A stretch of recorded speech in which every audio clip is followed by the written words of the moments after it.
আসসালামু আলাইকুম।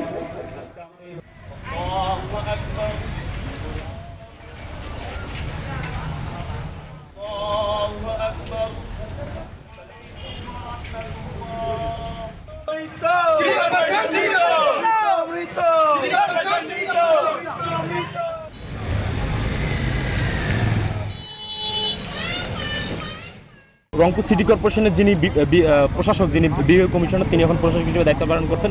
আমরা মনে করি যেহেতু তিনি উদাসীন, এই রাস্তা তিনি দেখছেন না, পাশাপাশি প্রধান নির্বাহী কর্মকর্তা সহ এখানে যারা সংশ্লিষ্ট কর্তৃপক্ষ রয়েছে তারা এই রাস্তা দেখছেন না। তো আমরা মনে করি যে তারা আসলে হয়তোবা তারা মারা গিয়েছেন। ভালো মানুষই এই রাস্তা দিয়ে চলাচল করলে আমাদেরই অবস্থা খারাপ হয়ে যায়।